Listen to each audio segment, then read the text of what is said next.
শেখ হাসিনা সহ ভারতে থাকা আওয়ামী লীগ নেতাদের নিয়ে প্রশ্ন তুলেছেন পশ্চিমবঙ্গের মুখ্যমন্ত্রী মমতা বন্দ্যোপাধ্যায়। মন্তব্য করেন, এর পেছনে ভারত সরকারের অন্য কারণ থাকতে পারে।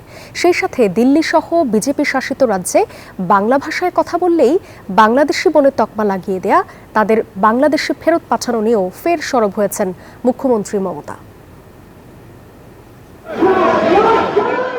জুলাই গণ অভ্যুত্থানে ক্ষমতাচ্যুত হয়ে ভারতে পালিয়ে যান সাবেক প্রধানমন্ত্রী শেখ হাসিনা। তিনি ছাড়াও আওয়ামী লীগের অনেক প্রভাবশালী নেতা সেখানেই অবস্থান করছেন। এ নিয়ে এবার বিস্ফোরক মন্তব্য করলেন পশ্চিমবঙ্গের মুখ্যমন্ত্রী মমতা বন্দ্যোপাধ্যায়। বৃহস্পতিবার নিউ টাউনের সরকারি এক কর্মসূচিতে মমতা কেন্দ্রের বিরুদ্ধে ক্ষোভ ঝাড়েন। বক্তব্যের এক পর্যায়ে তিনি শেখ হাসিনা সহ আওয়ামী লীগ নেতাদের ভারতে আশ্রয় দেওয়া নিয়ে প্রসঙ্গ তোলেন। আমাদের অতিথি তো কয়েকজনকে রেখেছে ভারত সরকার, আমি কি না বলেছি? তার কারণ পলিটিক্যাল রিজন আছে, গভর্নমেন্ট অফ ইন্ডিয়ার আদার রিজন আছে, পার্শ্ববর্তী কান্ট্রি বিপদে পড়েছে। কই আমরা তো কখনো বলি না। দিল্লি সহ বিজেপি শাসিত রাজ্যে বাংলা ভাষায় কথা বললেই বাংলাদেশি বলে তকমা লাগিয়ে দেওয়া হচ্ছে। তাদের বাংলাদেশে ফেরত পাঠানো নিয়েও ফের সরব হয়েছেন মুখ্যমন্ত্রী।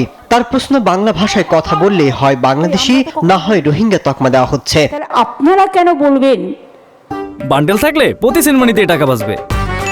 বিকাশ সেনমানি বান্ডেল কিনে জিতুন প্রতি লেনদেনে। বাংলায় কথা বললেই বাংলাদেশি হয়ে গেল।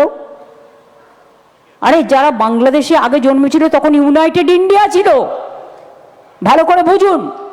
তাদের অভ্যাসটা রয়ে গেছে কথা বলার, but they are not Bangladeshi.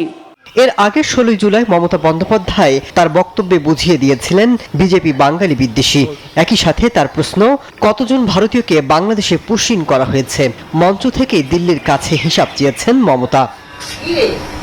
Desk report, news 24।